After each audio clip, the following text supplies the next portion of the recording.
Ahoj! Ja som Vicky a toto je moja prvá animácia. Ešte predtým než začne, nezabudni dať like a odber a zober si popcorn. Ak tu čirou náhodou privítal Moon, tak ťa vítam. Ak keďže máš rád čistú vodu, zober si tu. Táto animácia bude na tému intrak. Takže všetci, čo sa tam chystáte, spozornite. Poviem vám moje prvé dojmy, keď som tam prišla. Na intraku už nie som pol roka, ale chodila som tam 2. A verte, že sa tam stalo toľko vecí, že to proste musíte vedieť. A taktiež ti poviem pár tipov, čo si zbaliť a na čo sa pripraviť. Nejdem, hej. Môj prvý deň na internáte sa začal na Kysuciach, keď ma tata s nevlastnou mamou naložili a odviezli do Banskej Bystrice. Mala som jeden obrovský kufor a 2 ťažké tašky. Prakticky všetko, čo som si myslela, že budem potrebovať na toto prežitie. Keď sme kračali po chodbe, tak vychovateľka čakala vo svojom kancli. Myslela si, že ide obutovať moju nevlastnú mamu. Dobrý deň. Ahoj, ideme sa ubytovať? Ale dcera je vedľa mňa. Aha, tak poďme. What the fuck, to bolo fakt divné. Ale nakoniec to nejako prešlo. Myslím, že to bol prvý moment, kedy som si povedala, že OK, toto bude akože dosť zaujímavé.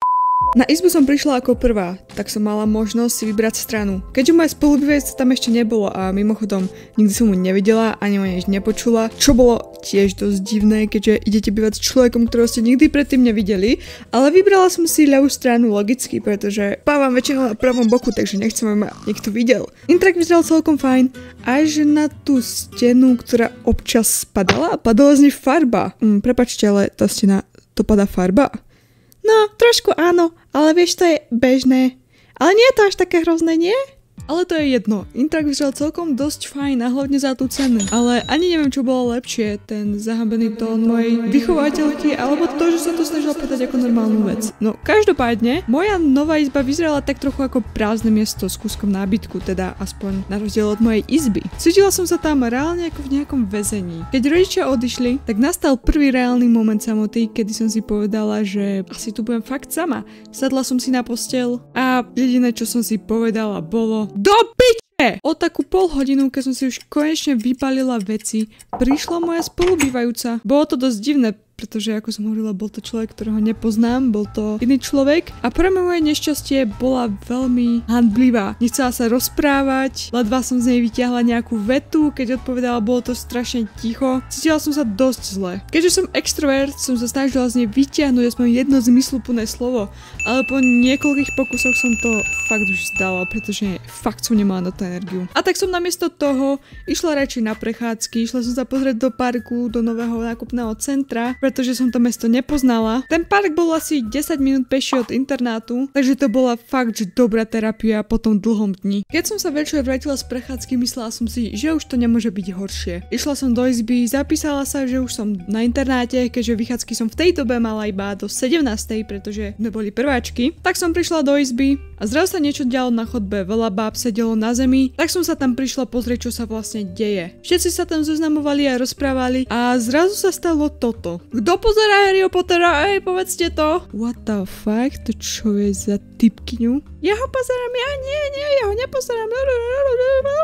A teraz mi povedzte, kto patrí do BT community. Ľudia, ja nemám nič proti tomu, ale keď som to počula na intraku v prvý deň, čo som tam bola, tak som išla radšej naspäť do izby. Keď je niekto stredom potom pozornosti a veľmi hlučný, tak to možno neznesiem, tak som išla radšej naspäť. Ďalej sme mali v ten deň ešte nejaký pohovor, čo si pamätám. V nejakej spoločenskej miestnosti, mimochodom pohovory boli také, že sme sa tam celé poschodie báb stretli. Stoličky boli už obsadené, tak som si šla sadnúť na gauč, kde sedelo jedno dievča a jej meno je Heidi. O Heidi si povieme aj trošku neskôr, ale takže som si k nej sadla a vychovateľka nám rozprávala inštrukcie, ako to na internáte chodí a bla bla bla.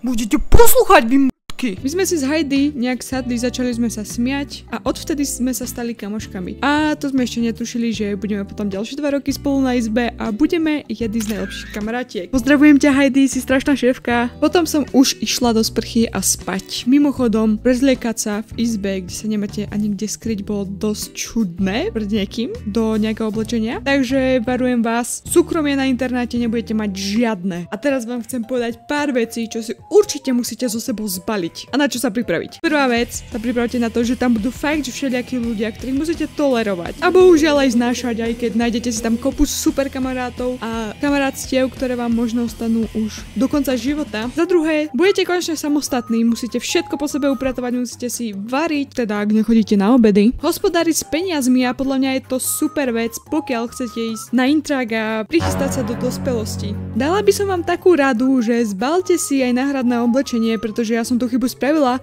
a potom keď som išla do fitka, som zistila, že nemám všetko oblečenie. Takže na to veľmi bacha. Zoberte si všetky obliečky na posteľ. Ja som si zobrala ešte deku a nejaký vankušík z macík, pretože sa mi tak lepšie spí. Určite si zoberte nabíjačky, predĺžovačku, vitamíny, tabletky proti bolesti a mnoho ďalších vecí. Fakt, aj teplomer. Fakt, aby ste vedeli, že keď budete chorí, pretože to bude na intraku veľký problém. Ak máte slabšiu imunitu ako ja, jedzte pravidelne vitamíny, pretože ja vám hovorím, že na intraku sa to tak chemží ty kokos tej choroby, že odkedy som tam začala chodiť, som bola chorá, že non-stop. Nabalte si nejaké jedlo, zoberte si z domu čo najviac od rodičov, navarte si dopredu, fakt sa vám to podľa mňa hodí, teda aspoň ja som to tak mala. Odporúčam vám si kúpiť nejaký notebook, aby ste sa nenudili, ale určite si nájdete kamarátov a nejaké hobby. Buďte slušní, buďte milí na učiteľov, pretože budete o pár rokov maturovať. A keď ťa učiteľ nemá rád, to môže byť veľký problém, akože nemyslím to zle, ale chápete. Ešte by som vám chcela povedať, že organizujte si veľmi veci, neberte si nepotrebné veci, pretože menej je viac. Reálne si nezaberajte celý intrak vecami, ktoré nikdy nepoužijete. Odporúčam si kúpiť nejaké skladacie boxy alebo organizátory, kde si dáte oblečenia alebo kozmetiku, ako som to mala ja. Posteľná bielizeň, uteráky, viešiaky si určite zoberte so sebou. Hlavne si zoberte predĺžovačku s nejakou ochranou. Keď vyhodí stiče, aby vám nevyhodil aj telefón, pretože na intraku to môže niekedy naozaj skratovať. A hlavne keď tam je vyše 500 ľudí. Nezabudnite taktiež na hygienu a čistotu. Takže odporúčam sprchový gel, šampón, zubnú kefku, pastu a hlavne toaletný papier, veľa toaletného papieru, nejaké vlhčené utierky a nejaký čistič, napríklad Sanitol. Toaletný nebol nikdy vzácnejší ako na internáte, fakt. A vysavač by ste mali mať na intraku. Ešte taká rada, že na začiatku sa snaž zoznámiť s ľuďmi, pretože budeš mať niekoho, týmto tam môžeš v úvodzovkách prežiť, môžeš získať tak od ľudí aj viac informácií, aby si nebol stratený ako ja. Určite buď na intraku ochotný pomôcť ostatným ľuďom, pretože nikdy nevieš, čo budeš potrebovať ty, čo si ty zabudneš doma. A ostatní ti môžu pomôcť a hlavne majú úctu k súkromiu tvojich spolužiakov alebo spolubývajúcich. Vždycky im zaklop, takisto zaklop, aj keď ideš na záchod, pretože nie každý môže mať zamknuté a bola hrozná vec, čo sa mi stalo. Niekto mi zaklopal, tak som povedala obsadené, ale ja som zabudla, že nemám zamknuté. Ale typka aj tak otvorila tie dvere, čo nechápem, že čo sa jej vrtalo hlavou. Ty si tu? Však som povedala, že mám obsadené. Ďalšia vec, určite si zober slúchatka, pretože niekedy je na intraku fakt hluk, pretože neviem, proste sa to niekedy deje. Určite si zober nejaký knihy, ak raz čítaš, alebo ten notebook, ako som spomínala. A určite nejaké dekorácie, ako sú fotky, alebo plagáty, alebo svetielka, pretože tie fotky sú fakt veľká psychická podpora. Ja som ich tam mala na špagátiku, takými špendlikami pripojené. A hlavne peniaze.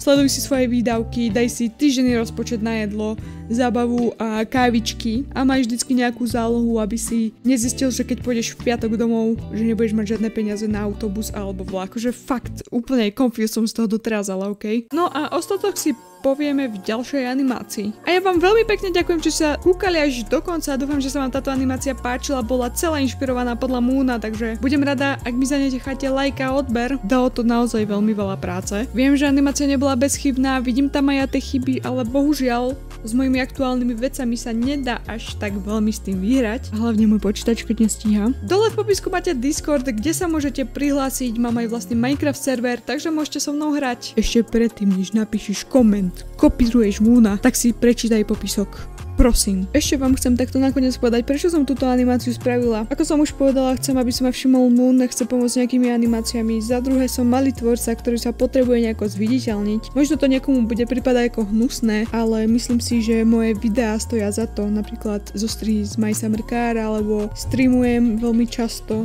mám aj vlastnú komunitu na Discorde. A taktiež by som chcela pripomenúť, že toto všetko som robila či už scenár, alebo hudbu, alebo strih, alebo dabovanie, alebo kreslenie, všetko ja. Takže prosím, nebuďte zlí ľudia a ak máte nejakú konštruktívnu kritiku, veľmi rada ju príjmem, pretože chcem vedieť, čo zlepšiť. A určite to aj zlepším, ak to bude v mojich silách. Toto vás chcem upozorniť, že je to moja prvá animácia. Študujem grafický dizajn, ale prevažne sa venujem videu, takže ja s kreslením nemám skoro nič spoločné. Jediné, čo máme spoločné, tak, že viem držať ceruzku v ruke. Celá táto animácia bola spravená na štýl Moona, ktorú máte dole v popisku, a Moon, ďakujem ti za túto inšpiráciu. Keby si chcel niekedy pomôcť animáciami, kľudne sa mi ozvi. Túto animáciu som robila niečo cez 2 mesiace popri škole, popri tom, ako cestujem za rodičmi, popri tom, ako streamujem a robím videá, takže zdá sa, ale toľko času to nebolo, keďže sa aktívne venujem tvorbe a sama si aj striham videá, všetko si robím sama. A k tomu ešte nejaké tie brigadky, keďže bývam s priateľom, takže to prosím berte s rezervou.